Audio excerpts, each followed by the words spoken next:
Hello guys, nice to meet you again. And बच्चों, आज हम स्टार्ट करेंगे अपने डाइजेस्टिव सिस्टम जो मैंने क्लास में पढ़ा रखा है आप लोगों के सामने। ठीक है। तो बेटा, इसको हम शॉर्ट रिविजन्स करा देते हैं। मैंने इस लाइफ प्रोसेस जो हमारा चैप्टर है, इस चैप्टर्स में मैंने ये बताया था कि देखो, लाइफ प्रोसेस मतलब जीने के लिए एक प्रोसेस, हमारी बॉडी जो है वो प्रोसेस परफॉर्म करती है। तो पहला चैप्टर है आप लोग को क्लास 10th में, लाइफ प्रोसेस। इसमें बेटा आपको क्या क्या पढ़ना है? तो पहला बेटा, सबसे पहला न्यूट्रिशन के बारे में पढ़ना है। न्यूट्रिशन पढ़ना है, ओके। आफ्टर दैट मुझे पढ़ना है रिस्पिरेशन, ओके। फिर हमें पढ़ना होगा सर्कुलेशन। फिर हमें पढ़ना होगा एस्क्रेटरी सिस्टम। ठीक है। तो ये फोर प्रोसेस हैं जो बहुत इंपॉर्टेंट है, जो हमें लाइफ प्रोसेस में पढ़ने होंगे। इसके अलावा हमारी बॉडी जो है न्यूट्रिशन प्रोसेस को परफॉर्म करती है, रिस्पिरेशन प्रोसेस को परफॉर्म करती है, सर्कुलेशन प्रोसेस को परफॉर्म करती है, एस्क्रेशन प्रोसेस को परफॉर्म करती है। और इसके अलावा स्टिमुलाई मतलब कोऑर्डिनेशन सिस्टम को परफॉर्म करती है। एंड वगैरह बहुत सारी लाइफ प्रोसेस हैं जो जीने के लिए बहुत जरूरी है, दिस प्रोसेस। बट हमें इस चैप्टर्स में न्यूट्रिशन, रिस्पिरेशन, सर्कुलेशन एंड एस्क्रेशन पढ़ने हैं, ओके। इस प्रोसेस में इतने पढ़ने के बाद इस चैप्टर में हमारा ये चैप्टर फिनिश हो जाएगा। तो चलिए लेट्स स्टार्ट करते हैं न्यूट्रिशन। बेटा, न्यूट्रिशन जो है, they on the basis of taking of nutrition, nutrition is a बोल सकते हो process by which organism utilize the food and get energy. Nutrition is a process by which organism utilize the food and get energy. So on the basis of nutrition, there are two type of organism on the earth surface. First है बेटा autotrophus and second है heterotrophus. ठीक है, autotrophus and heterotrophus। ठीक है, heterotrophic organism and autotrophic organism। तो autotrophic organism उन्हें कहा जाता है organism which can make their own food by the help of photosynthesis और chemosynthesis। मतलब organism which can synthesise their own food, जो ऑर्गेनिज्म अपनी फूड को खुद से सिंथेसाइज कर सकता है, उन ऑर्गेनिज्म को ऑटोट्रॉप्स ऑर्गेनिज्म बोला गया है। तो इनमें बेटा एग्जांपल्स की अगर बात कर रहे हैं तो इनमें आएंगे आपका green plants and cyanobacteria and chemosynthetic bacteria. तो मैंने 3 एग्जांपल्स बताया आपको, green plant, cyanobacteria and chemosynthetic bacteria, okay। there are 3 examples of autotrophs and etc भी कुछ हो सकते हैं। heterotrophs में आते हैं organism which cannot synthesize their own food, they depend on other sources like green plants and other animals। these organisms are known as heterotrophs and on the basis of obtaining food they categorize into many groups। First group का name बता सकते हो saprophytic, second group का नाम बता सकते हो parasitic and third group का नाम बता सकते हो होलोजोइक, ओके। तो हेट्रोटॉप्स को मैंने 3 ग्रुप्स में कैटेगराइज किया, saprophyte, parasite and holozoic, okay.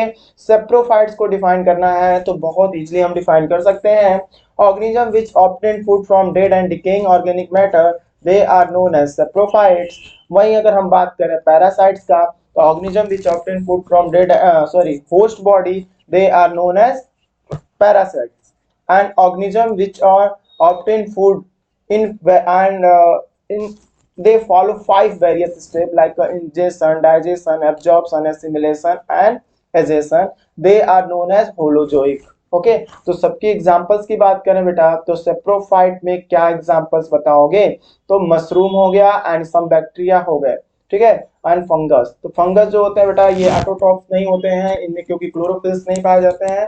They obtain food from dead and decaying organic matter, वहां से अपना क्या करते हैं, उसमें डाइजेस्टिव एंजाइम्स को सिक्रेट करते हैं, उसको डिसॉल्व करते हैं, आफ्टर दैट उसे एब्जॉर्ब कर लेते हैं। तो ये सेप्रोफाइट्स हो गए। एंड पैरासाइट्स ऐसे like a mosquito is a parasites, जो जो हमारे हेयर्स में होते हैं वो पैरासाइट्स हो गए, मतलब ऐसे। और अगर प्लांट में पैरासाइट ढूंढे तो there are many parasites like Cuscuta जिसको अमरबेल बोलते हैं, एंड एक और है बीट बीट रूट्स, ठीक है। तो ये बहुत सारे पैरासाइट्स हैं जो क्या करते हैं, अपने होस्ट बॉडी के ऊपर सर्वाइव करते हैं और वहां से फूड ऑब्टेन करते हैं, ठीक है। Host body is a living body. And holozoic में ह्यूमंस, अमीबा एक्सेट्रा, मतलब काऊ, बुफेलो, हायर एनिमल्स आ जाएंगे। ठीक है, तो इतना आई होप आपको समझ में आया। Let's start. चलो बेटा, हम लोग अब स्टार्ट करते हैं न्यूट्रिशन इन ह्यूमन बीइंग। आपको डायग्राम मैंने पहले से ही शो कर रखा है, क्योंकि आज मुझे न्यूट्रिशन इन ह्यूमन बीइंग ही पढ़ाना था और इससे समझाना भी था। तो हम लोग nutrition in human beings start करते हैं। तो आपको पता होगा कि the nutrition in human being take place through the human digestive system. जो न्यूट्रिशन ह्यूमन बीइंग्स में होते हैं वो ह्यूमन डाइजेस्टिव सिस्टम के द्वारा होते हैं। ठीक है, ह्यूमन डाइजेस्टिव सिस्टम ही मेन पार्ट है न्यूट्रिशन को, न्यूट्रिशन प्रोसेस को परफॉर्म करने के लिए। ठीक है, तो human digestive system consist of alimentary canal and associated gland. जो आप ये डायग्राम में देख रहे हो, इस डायग्राम में आपको दो पार्ट दिखाए गए हैं। पहला है बेटा एलिमेंट्री कैनाल एंड सेकेंड है एसोसिएटेड ग्लैंड, मतलब डाइजेस्टिव ग्लैंड। ठीक है, ये दो पार्ट है, ठीक है, जो डाइजेस्टिव सिस्टम को परफॉर्म करने में हेल्प करते हैं। राइट, तो सबसे पहले हम एलिमेंट्री कैनाल की बात करेंगे। एलिमेंट्री कैनाल में आपको पहला मिलेगा माउथ, माउथ के बाद बेटा उस इसोफेगस। ठीक है, ओसोफेगस। आफ्टर दैट फिर हमें मिलेगा स्टमक, देन हम पढ़ेंगे इंटेस्टाइन, ओके, और रेक्टम, एनस। ये हमारे क्या हो गए, एलिमेंट्री कैनाल के पार्ट्स हो गए। आफ्टर दैट इसमें क्या क्या ग्लैंड्स के बारे में क्या पढ़ोगे, तो ग्लैंड्स के बारे में हमें ये पढ़ना है बेटा, salivary gland, liver and pancreas etcetera. These glands are very important for digestion. हमने बताया सलेवरी ग्लैंड, पेंक्रियाज यहाँ पे है, एंड लास्ट बताया मैंने liver. These are three glands which, और कुछ ग्लैंड्स हमारे स्टमक के वॉल्स में भी होते हैं। ठीक है, तो ये ग्लैंड्स क्या करते हैं, डाइजेस्टिव एंजाइम्स का सिक्रीशन करते हैं, जिससे डाइजेशन में हेल्प होती है। तो let's do start. Alimentary canal are mouth, क्या क्या बताओगे एलिमेंट्री कैनाल के बारे में, तो alimentary canal are consist of mouth, oesophagus, stomach, small intestine, large intestine and rectum and anus. Okay, after that gland की बात करें तो salivary gland, liver and pancreas आएगा। तो हम बात करते हैं नेक्स्ट स्टेप पे। The alimentary canal of human being कितने मीटर की हो सकती है, what is the size of alimentary canal in human beings, 9 metre long या 9.5 मीटर लॉन्ग। हाँ बेटा, तो आप इसमें देख रहे होगे कि जो हमने बताया कि the alimentary canal of the human beings are 9 metre long tube. जो एलिमेंट्री कैनाल की साइज होती है वो 9 मीटर लॉन्ग होती है। And the nutrition in human being complete in 5 step. जो न्यूट्रिशन ह्यूमन बीइंग्स में होंगे वो 5 स्टेप में होंगे। उन 5 स्टेप को हम बोलेंगे इंजेशन, ओके, एंड सॉरी यहाँ पे इंजेशन की स्पेलिंग बाय मिस्टेकली INGESTION होगा, यहाँ C नहीं होगा, S होगा। Okay, digestion, absorption, assimilation and egestion. तो चलिए वन बाय वन करके हम इसे एक्सप्लेन कर लेते हैं। What is a ingestion, the taking food into the mouth, the process of taking food into the mouth is known as ingestion। क्या बोलेंगे, the taking food into the mouth is known as ingestion। okay, and digestion क्या बोलेंगे, the utilize complex food material utilized into simpler form by the help of physical digestion and chemical digestion is known as digestion। okay, तो सीधे बोल सकते हो complex food material utilized into simpler form and digest is known as digestion। after digestion these food materials, simpler form of food absorbed by the microvilli which are present in the small intestine and transferred to the bloodstream, and after that cell, every part of the cell, each part of the cell, so cell utilize and form the energy। this process is known as तो microvilli से जो होगा वो absorption कहलाएगा। तो बोल सकते हो after digestion simpler form of food you absorbed by the microvilli which are present in the small intestine into bloodstream। this process is known as absorption। and absorption, when after absorption, when nutrients of food reach into the bloodstream, it transport to the each part of the cell। ठीक है, every each cell, okay, and these are simplify and make energy। these cells simplify these nutrients and make energy। this process is known as assimilation, and egestion, undigested food material out from the body is known as egestion। Okay, तो 1 bye 1 करके यानी human beings में ये step कैसे follow होता है 1 bye 1 करके हम पढ़ने की कोशिश करते हैं। तो इंजेक्शन में मैंने जैसा बताया कि taking food into the mouth is known as injection, right. After that अगर हम बात करें डाइजेशन की, तो डाइजेशन में हम क्या बताएं, in human digestive system start, human में डाइजेशन सिस्टम कहाँ से स्टार्ट होगा, तो माउथ में स्टार्ट हो जाएगा। In human digestion start in mouth itself, okay. And in mouth have teeth, mouth के में क्या मिलेगा, टीथ मिलेगा। By the help of this teeth crush the food solid food material into simpler form, okay, and mix with saliva. इनमें क्या होगा, जो saliva का सिक्रीशन किससे होगा, saliva secreted by salivary gland which are 3 pair in a mouth, हमारे mouth में 3 pair में लोकेटेड है। देखो यहाँ पे 1 2 and 3 pairs are located in our mouth have salivary gland which secrete the saliva, saliva contain 90% water and 10% salivary amylase. Salivary amylase is an enzyme which break the starch into maltose form. Okay, starch क्या होता है, complex carbohydrate होते हैं जिनका breakdown salivary amylase करती है, okay, right, into maltose के form में, okay. And after that in mouth have tongue, which what is the work of tongue, the tongue mix the saliva into these food, okay, and food become bolus and soft. जब when food become bolus and soft is passed into the esophagus, मतलब वो कहाँ पास हो जाएगा, oesophagus में, oral cavity से कहाँ पहुंच जाएगा, ईसोफेगस में, ओके। ईसोफेगस के मसल्स क्या करते हैं, कंट्रैक्शन एंड रिलैक्शन। यहाँ पे कोई डाइजेशन अकर नहीं होगा क्योंकि यहाँ पे कोई डाइजेस्टिव ग्लैंड्स नहीं है, कोई एंजाइम का सिक्रीशन नहीं है, और बहुत शॉर्ट टाइम के लिए यहाँ पे क्या होता है, शॉर्ट टाइम पीरियड के लिए यहाँ पे फूड ईसोफेगस में आते हैं। When food enter into the esophagus, esophagus के बाद बेटा जो फूड जब ओरल कैविटी से माउथ से फूड इंटर कर गया ईसोफेगस में, तो ईसोफेगस में हमें क्या बताना है कि it is known as food pipe. Oesophagus क्या होते हैं, इसे फूड पाइप के नाम से जाना जाता है। In oesophagus no digestion is occur, oesophagus में कोई डाइजेशन नहीं होगा। Why we say that in esophagus no digestion occur, because here is food only short time, and second is no digestive glands and digestive enzyme are secreted, okay. When food enter into the esophagus, the wall of esophagus which is made up of muscles, contraction and expansion start, उसमें जो wall of muscles होते हैं वो contraction and एक्सपेंसेशन movement start करते हैं, जिसकी वजह से दीज मूवमेंट पास इस मतलब this movement pass the food into the stomach.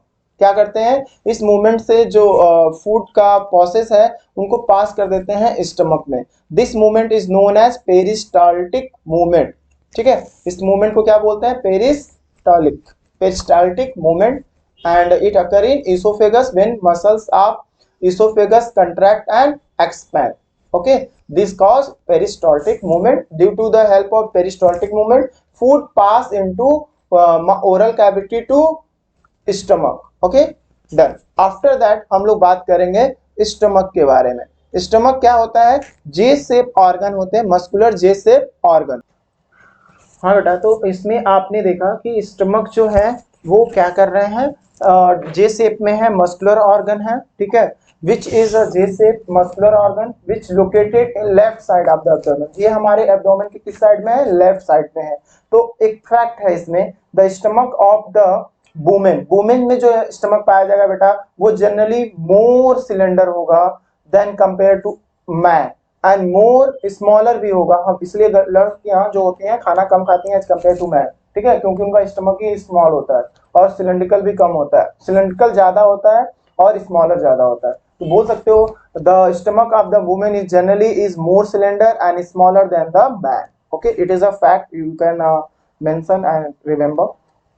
After that stomach में 3 जोन मिलेंगे आपको, 3 पार्ट्स मिलेंगे। It can be distinguish into 3 part, fundic part, body part and pyloric part. तो देखो बेटा, और ये कार्डिया बोलते हैं, ये हमारा स्टमक है जो जे शेप का है। तो जे शेप में जो लूप बना रहा है वो पाइलोरस हो गया, ठीक है, जिसको पाइलोरिक पार्ट बोला गया है। बॉडी पार्ट, ये हमारा पूरा एरिया बॉडी पार्ट का हो गया, और ये अपर का एरिया जो हो गया बेटा ये फंडस, जिसको फंडिक पार्ट बोलते हैं, ठीक है। तो stomach have 3 zone, fundic part, body part and pyloric part आपको इस डायग्राम से आई होप क्लियर हो गए होंगे, राइट। इसके बाद हम देख लेते हैं, हाँ बेटा, तो इसमें आप देख रहे हो जो स्टमक है, हमने बताया कि ये 3 जोन में डिवाइडेड है। ये 3 जोन का नाम बताया, fundic part, body part and pyloric part, ठीक है। आई होप इतना समझ में आया होगा।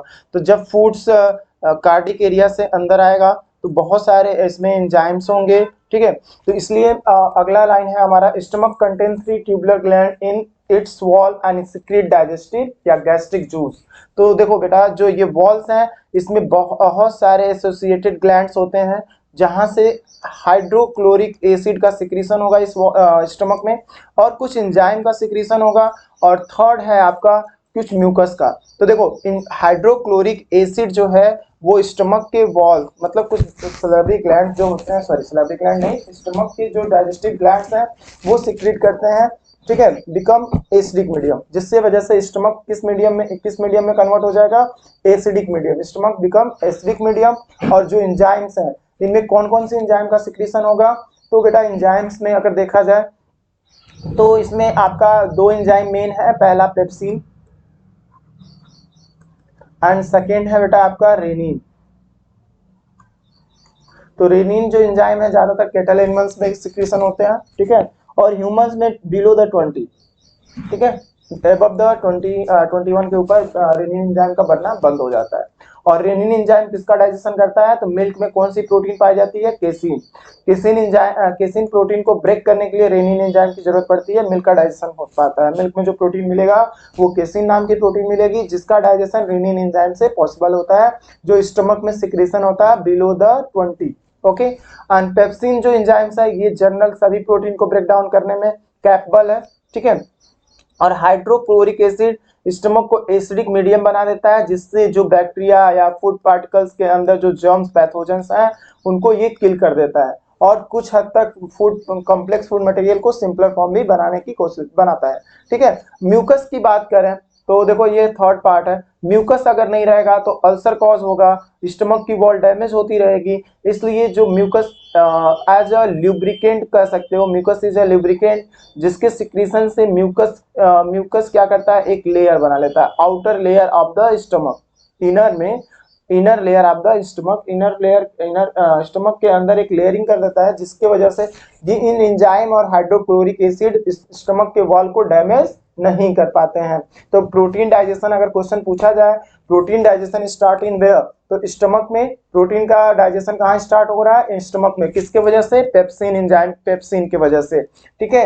And after that when food utilize into simpler form, food part is smaller, कहाँ जाएगा, ये जो आप स्टमक का जो ये पार्ट है जिसको ड्यूडेनम बोलते हैं, इसको स्पेंचर भी बोलते हैं, स्पेंचर मसल, ठीक है। स्पेंचर मसल के हेल्प से ये ड्यूडेनम स्मॉल इंटेस्टाइन में ट्रांसपोर्ट हो जाएगा। तो हाइड्रोक्लोरिक एसिड का वर्क फंक्शन क्या है, it clean the food and kill the germs and pathogen which are present in the food molecules, okay, and stomach become acidic medium। Enzyme की बात करें तो rennin and pepsin break the protein, मतलब protein का digestion of protein start in the stomach by the help of pepsin enzyme, it convert into simpler form, okay. And rennin digest the milk protein का नाम क्या है, casein है, okay. What is the milk protein name, casein is digest by rennin enzyme, okay, in human below the 20 years। Mucus is a secreted by stomach wall, और ये क्या करता है, इट प्रोटेक्टिंग लेयर के नाम से जान सकते हो, it is a protect from the hydrochloric acid and pepsin enzyme, various type of enzymes, okay. Small intestine की बात कर लेते हैं। स्मॉल इंटेस्टाइन में आप क्या जानते हो, आफ्टर दैट बेटा आप स्मॉल इंटेस्टाइन में जब स्टमक जो डाइजेस्टेड फूड है वो पहुंचेंगे, और स्मॉल इंटेस्टाइन को हम क्या बोल सकते हैं, what we say that what is a small intestine, so we can say that small intestine जो होते हैं, ओके, जो स्मॉल इंटेस्टाइन है उनमें जब फूड पहुंचेगा तो इट इज स्मॉल इंटेस्टाइन को हम बोला जाता है, it is the site of complete digestion. इसको कंप्लीट डाइजेशन का साइट बोलते हैं क्योंकि कार्बोहाइड्रेट, प्रोटीन एंड फैट तीनों का डाइजेशन यहाँ पे हो जाता है, ठीक है। तो जो देखो बेटा, जो अभी डायग्राम्स है यहाँ पे, ठीक है, आप जस्ट मिनट मैं इसको डायग्राम को आपके स्क्रीन पे शो करता हूँ, फिर आपको इजी होगा समझने के लिए। हाँ बेटा, तो इसमें डायग्राम में आप देख पा रहे हो कि मैंने बताया कि जो स्मॉल इंटेस्टाइन्स है, ठीक है, ये रहा स्मॉल इंटेस्टाइन का पार्ट, ठीक है। इस स्मॉल इंटेस्टाइन से ये पूरा एरिया जो अंदर का एरिया है सारा इन स्मॉल इंटेस्टाइन है, ठीक है। This is a small intestine part of the stomach, okay, sorry. After that when oesophagus से फूड पहुंचा स्टमक में, स्टमक में इसको सिंपलर फॉर्म में कन्वर्ट होके कहाँ आ रहा है, स्मॉल इंटेस्टाइन में आ रहा है, ठीक है। स्मॉल इंटेस्टाइन में सारे फूड का ब्रेकडाउन हो जाते हैं। कंप्लीट डाइजेशन कहाँ होता है, तो कार्बोहाइड्रेट प्रोटीन, इसको किसको कंप्लीट साइट बोलते हैं डाइजेशन का, तो स्मॉल इंटेस्टाइन को बोला जाता है, ठीक है। स्मॉल इंटेस्टाइन से ही ये जो लीवर है ये बाइल का सिक्रीशन करता है, लीवर सिक्रीट द बाइल, और हमारे बॉडी का सबसे लार्जेस्ट ऑर्गन है। एंड सेकेंड लार्जेस्ट ऑर्गन बेटा पेंक्रियास है जो यहाँ पे है, और पेंक्रियाजिक डक्ट में गॉल ब्लैडर से होते हुए जो बाइल का सिक्रीशन होता है वो पेंक्रियाटिक डक्ट में होता है, वहां से ड्यूडेनम के पार्ट में, स्मॉल इंटेस्टाइन के ड्यूडेनम के पार्ट में जाता है, ठीक है। तो लीवर जो कौन से डाइजेस्टिव एंजाइम का सिक्रीशन नहीं करता है, डाइजेस्टिव जूस का सिक्रीशन करता है, जिसे हम क्या बोलते हैं, बाइल जूस, ठीक है। ये बाइल जूस का सिक्रेशन करता है जो पैंक्रियाटिक डक्ट में जाता है, और वहां से फैट को इम्यूलिफिकेशन के प्रोसेस से ब्रेक डाउन करता है फैटी एसिड में, राइट। फैट को किस में तोड़ता है बेटा, फैटी एसिड, इसे बोलोगे it is break the fat into fatty acid, this break down process is known as emulsification, okay. After that जो बचे हैं प्रोटीन का डाइजेशन तो स्टमक से स्टार्ट होता है, बट बचे हुए प्रोटीन का डाइजेशन, कंप्लीट प्रोटीन का ब्रेकडाउन स्मॉल इंटेस्टाइन में होता है, और कंप्लीट कार्बोहाइड्रेट का भी ब्रेकडाउन किस में हो जाता है, स्मॉल इंटेस्टाइन में, ठीक है। तो देखो जो हमारा पेंक्रियाज है वो 3 टाइप ऑफ, देखो बाइल जूस का जो सिक्रीशन हो रहा है वो लीवर के द्वारा हो रहा है, और पेंक्रियाटिक जूस 3 पेंक्रियाटिक जूस आपको मिलेंगे। कौन कौन से 3 पेंक्रियाटिक जूस हैं आपके, तो आप बताओगे ट्रेप्सिन, ट्रिप्सिन, एमाइलेज, एंड थर्ड है बेटा लाइपेज। तो लाइपेज क्या करेगा, फैट के साथ बाइल के साथ मिलकर के फैट का एमिलिफिकेशन में हेल्प करेगा। ट्रिप्सिन जो है ये बचे हुए प्रोटीन को ब्रेक डाउन करेगा, ठीक है। और एमाइलेज जो है बेटा वो स्टार्च या प्लस कार्बोहाइड्रेट को ब्रेक डाउन करेगा, ठीक है। तो ब्रेक डाउन करके जो प्रोटीन है, जो प्रोटीन का ब्रेक डाउन होगा, ठीक है, तो ये किस में कन्वर्ट होगा, पेप्टाइडेज में, पेप्टाइडेज बनाएगा, और पेप्टाइडेज का अमीनो पेप्टाइडेज के एंजाइम से ए अमीनो एसिड में, लास्ट अमीनो एसिड में कन्वर्ट हो जाएगा, ठीक है। ये क्या बना देगा, अमीनो एसिड बना देगा, राइट।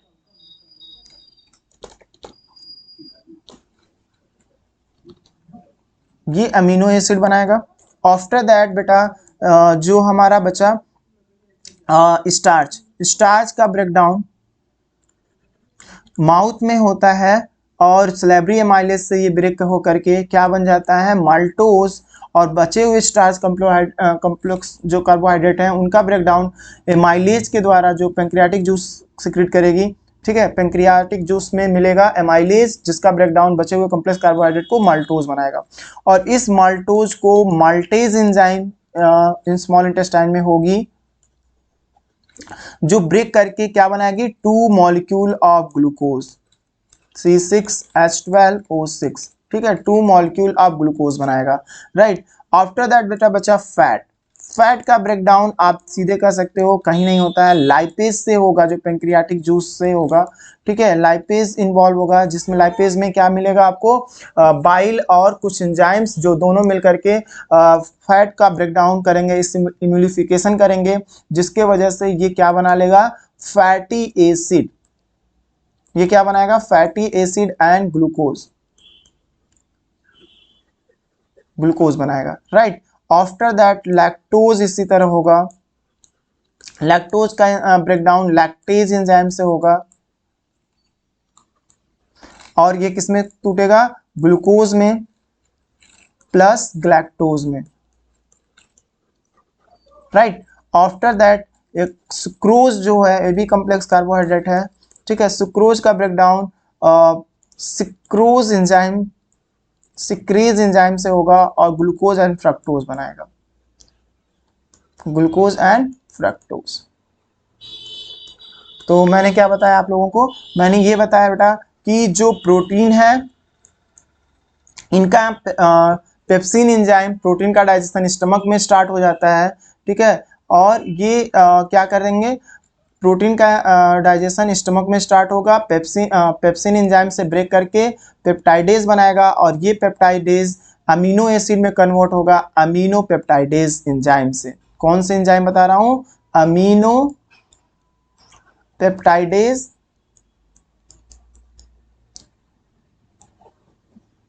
एंजाइम ब्रेक करेगा और अमीनो एसिड बनाएगा।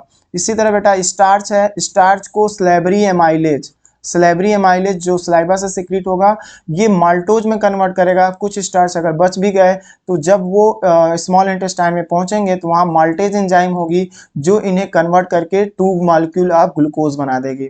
फिर फैट का ब्रेकडाउन, लाइपेज में लाइपेज में कुछ एंजाइम पेंक्रियाज से मिलेंगे और बाइल जूस होगा जो मिल करके लाइपेज से क्या होगा, फैट का एमिलिफिकेशन करके फैटी एसिड एंड ग्लूकोज बनाएंगे, ठीक है। आफ्टर दैट अगर हम बात करें लैक्टोज का, तो लैक्टोज का ब्रेकडाउन लैक्टेज एंजाइम से होगा जो ग्लूकोज एंड लैक्टोज बनाएगा।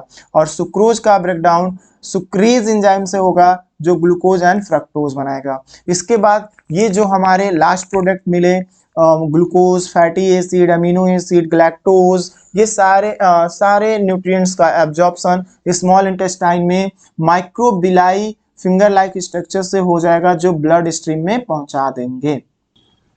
आफ्टर दैट जब स्मॉल इंटेस्टाइन की हम बात करेंगे तो आप इसमें ये भी समझ पाएंगे कि जो एब्जॉर्प्शन होता है स्मॉल इंटेस्टाइन में वो किसके द्वारा होता है बेटा, तो बिली के द्वारा होता है, ठीक है। तो absorption is the process by which production of digestion are absorbed by the blood into the supply interest part of the body as cell. During absorption, digested product are transported into blood and lymph. या तो blood में जाएगा या तो lymph में जाएगा through the mucous membrane of the villi are specialised absorption in the small intestine, ठीक है। तो मैं ये बताना चाह रहा हूं कि जो एब्जॉर्प्शन होगा, ठीक है, वो एब्जॉर्प्शन किसके द्वारा होगा, तो म्यूकस के ऊपर जो स्मॉल इंटेस्टाइन, देखो यहाँ पे स्मॉल इंटेस्टाइन है, ये मान लीजिए हमने पार्ट स्मॉल इंटेस्टाइन का लिया, this area is a small intestine. इसमें से जब स्मॉल इंटेस्टाइन को बाहर निकाल के अगर देखा जाए तो इसमें म्यूकोसा की वॉल मिलेगी, ठीक है, सब म्यूकोसा मिलेगा। अब देखोगे बेटा जब सब म्यूकोसा, तो इसमें और इसको अगर ब्रॉड किया जाए इस एरिया को तो उसमें आपको बहुत सारे फिंगर लाइक प्रोजेक्शन देखने को मिलते हैं, ठीक है। इन फिंगर लाइक प्रोजेक्शन बहुत सारे लगभग 4 मिलियन होंगे, इनकी संख्या अगर पता करें तो 4 मिलियन फिंगर लाइक प्रोजेक्शन जो मिलेंगे इन्हीं को बिलाई बोलते हैं। These 4 millions finger like projection are known as villi and each of villus are electron microscopic process called microvilli. इनको इलेक्ट्रॉन माइक्रोस्कोपिक इसलिए बोलते हैं क्योंकि ये इलेक्ट्रॉन माइक्रोस्कोप से ही विजिबल हो पाएंगे। Each villus with the blood capillary, और हर एक बिलस में आप देखोगे तो ऐसे ब्लड कैपिलरीज मिलेगा जिसको आपको ये डायग्राम ज्यादा क्लियर करेगा, ठीक है। ये एक बिलस है जिसमें ब्लड कैपिलरीज आपको देखने को मिल रही है। Absorb the glucose and amino acid, ठीक है। ब्लड कैपिलरी क्या करेगी, अमीनो एसिड एंड ग्लूकोज का एब्जॉर्प्शन करेगा। और लैक्टल, ये बीच में जो पार्ट है बेटा लैक्टल है, टाइनी लिम्फेटिक वेसल जो एब्जॉर्ब करेगा फैटी एसिड एंड ग्लिसरॉल को। फिर आपका आएगा ये अपर आउटर लेयर जो आपको दिख रहा है thin epithelium which increase the diffusion rate, ये और microvilli increase the surface area for absorption. तो एपिथेलियम जो मिलेगा सबसे आउटर लेयर जो सरफेस एरिया बढ़ा देगा जिसके वजह से एब्जॉर्प्शन स्टार्ट होगा। तो इसमें लैक्टल और ब्लड कैपिलरी, तो blood capillary glucose and amino acid को एब्जॉर्ब कर रहा है और लैक्टल पार्ट जो है बेटा वो फैटी एसिड एंड ग्लिसरॉल को एब्जॉर्ब कर रहा है। तो ईच वेसल बिलाइस या villus blood capillary and lymph capillary are associated होते हैं, ठीक है। इतना आपको जरूर याद रखना है। इसके बाद हमारा टॉपिक है एसिमिलेशन। एसिमिलेशन में क्या होता है, व्हाट हैपन इन एसिमिलेशन। तो एसिमिलेशन में आप इतना जानोगे, एजेशन से पहले एसिमिलेशन होगा देन एजेशन होगा, ठीक है। तो assimilation it is a process by which absorb nutrients and utilize to resynthesize complex molecule like carbohydrate protein fat inside the cell. ये सेल के अंदर इनका यूटिलाइजेशन होगा और रीसिंथेसाइज होगा फॉर बॉडी यूज कर पाएगी। और जो बेटा रॉ मटेरियल अनडाइजेस्टेड है वो स्मॉल इंटेस्टाइन से आउट होकर के लार्ज इंटेस्टाइन में जाएंगे, जहाँ पे वाटर एंड कुछ माइक्रो न्यूट्रिएंट्स का एब्जॉर्प्शन होगा। आफ्टर दैट ये आकर के रेक्टम में क्या होंगे, रेक्टम में स्टोर होंगे सम टाइम के लिए, और बॉडी उन्हें क्या करेगी, आउट कर देगी। किससे, एनस से। तो this process is known as egestion. तो इजेशन बोल सकते हो, remove waste material from the body is known as egestion. After that आपका क्या होता है, चैप्टर कंप्लीट हो जाता है। इस चैप्टर्स में आपको कुछ चीजें भी जानना चाहिए कि विटामिन के बारे में और कुछ माइक्रोन्यूट्रिएंट्स के बारे में, एलिमेंट के बारे में। ठीक है, तो आप इतना समझ पाओगे, जो विटामिन होते हैं, विटामिन ए होता है नाइट ब्लाइंडनेस कॉज करता है। ठीक है, विटामिन बी1 से बेरी डिजीज होते हैं। विटामिन बी3 से पेलेग्रा जो हाथ पांव फूल जाते हैं। विटामिन सी से स्कर्वी डिजीज होता है। विटामिन डी से रिकेट्स डिजीज होते हैं। ठीक है, और सोडियम का मेन सोर्स क्या है, सॉल्ट है। पोटेशियम का मेन सोर्स क्या है, ऑल फूड मटेरियल है। कैल्शियम का मिल्क है, फास्फोरस का मिल्क ही होगा। आयरन का liver, egg, oat, green vegetables. Iodine common salt मिल जाएगा। ठीक है, और इनका मेन फंक्शन भी आपको पढ़ना चाहिए। तो विटामिन और एलिमेंट्स जरूर आप तैयार कर लेंगे और आपका ये डाइजेशन चैप्टर कंप्लीट हो जाता है। इस डाइजेशन चैप्टर में आपको मेन पॉइंट की बात करें तो इम्यूलिफिकेशन आएगा, एंजाइम्स आएंगे, एलिमेंट्री कैनाल आएंगे, म्यूकोसा का स्टमक आएगा, म्यूकस इन स्टमक आएंगे। ठीक है, तो डाइजेशन इन ह्यूमंस में देखिए इम्यूलिफिकेशन क्या है। Emulsification is a process by in which process breaking down of large globule into large number of droplet of fatty acid. मतलब फैट का इम्यूलिफिकेशन, फैट का ब्रेकडाउन ही इम्यूलिफिकेशन कहलाता है। और जो इमाइलोलिटिक एंजाइम्स हैं वो कार्बोहाइड्रेट डाइजेशन करेंगे। ठीक है, प्रोटियोलिटिक एंजाइम प्रोटीन को डाइजेस्ट करेंगे। एंड लाइपोलिटिक एंजाइम किसको डाइजेस्ट करेंगे, लिपिड एंजाइम्स को। तो इसको मैं लिख देता हूं, आप इसे नोट कर लीजिएगा। तो रिमेंबर पॉइंट्स में हम देख रहे थे कि जो रिमेंबर पॉइंट्स हैं बेटा, हमने बताया पहला कि इम्यूलिफिकेशन जो है वो क्या कहलाएगा। Emulsification is the phenomena by physical breakdown of large size fat globules into large number of fat droplet by the bile salt and bile juice. This increase the surface area of the digestion of the fat by the lipase enzyme. ठीक है, after that enzyme classified into 3 groups. कितने groups में divide किया गया, तो 3 groups में divide किया गया। पहला amylolytic enzyme, second proteolytic enzyme and third is a lipolytic enzyme. Amylolytic enzyme carbohydrate का डाइजेशन करेंगे, प्रोटियोलिटिक एंजाइम प्रोटीन का डाइजेशन करेंगे जो पेप्सिन है, और pepsin and trypsin. And lipolytic enzyme lipase का डाइजेस्ट करेंगे। ठीक है, आफ्टर दैट एलिमेंट्री कैनाल के बारे में बात कर लें तो the digestive canal where the interpass digestion and accumulate the alimentary canal क्या है, एक तरह का पूरा मतलब जिसमें इंजेशन, डाइजेशन, एब्जॉर्प्शन, इजेगेशन पूरा ये प्रोसेस होता है, जिसका जो अबाउट इसकी साइज होगी 7 to 9 मीटर लॉन्ग होगी। Alimentary canal of herbivorous longer than the alimentary canal of carnivorous. जो हर्बीवोरस एनिमल होंगे उनमें एलिमेंट्री कैनाल ज्यादा बड़ी होगी एज कंपेयर टू जो कार्निवोरस एनिमल्स हैं। ठीक है, herbivorous have digested cellulose and difficult to digest. Herbivorous में सेलुलोज का डाइजेशन करना होता है जो बहुत ही कठिन काम है, हम लोग में सेलुलोज का डाइजेशन नहीं होता है। Mucus in stomach, mucus is a viscous secretion, एक फ्लूइड होता है जो जेली लाइक सब्सटेंस होगा, जेल की तरह होगा। ये क्या करेगा कि एक लेयर बना लेगा, लुब्रिकेंट कहलाएगा। लुब्रिकेंट मतलब जो हाइड्रोक्लोरिक एसिड से बचाता है। ठीक है, एंड पेप्सिन और हाइड्रोक्लोरिक के इफेक्ट को स्टमक को हार्म ना कर पाए, इसको बचाने के लिए म्यूकस का लुब्रिकेंट हो जाता है स्टमक में। Pepsin is the chief proteolytic enzyme, pepsin को क्या बोलते हैं, चीप प्रोटियोलिटिक एंजाइम है जो प्रोटीन को ब्रेक करता है सिंपलर फॉर्म में अमीनो एसिड बनाने के लिए पेप्टाइडेज में। Digestion of protein man start in stomach, digestion of protein का जो डाइजेशन है वो हम में कहाँ स्टार्ट होगा, तो स्टमक में, बक्कल कैविटी में। No digestion of the protein, mouth में डाइजेशन नहीं होता है, यहाँ सिर्फ स्टार्च का डाइजेशन होता है माल्टोज के फॉर्म में। ठीक है, salivary contain no proteolytic enzyme, it contain only salivary amylase. तो ये हो गया आपका रिवीजन, और आप प्लीज इसे ध्यान से पढ़ लें, बहुत ही इंपॉर्टेंट लेक्चर रहा है। आई होप आपको डाइजेस्टिव सिस्टम समझ में आ गए होंगे। So take care, next video lectures में मिलेंगे न्यू टॉपिक के साथ। बाय।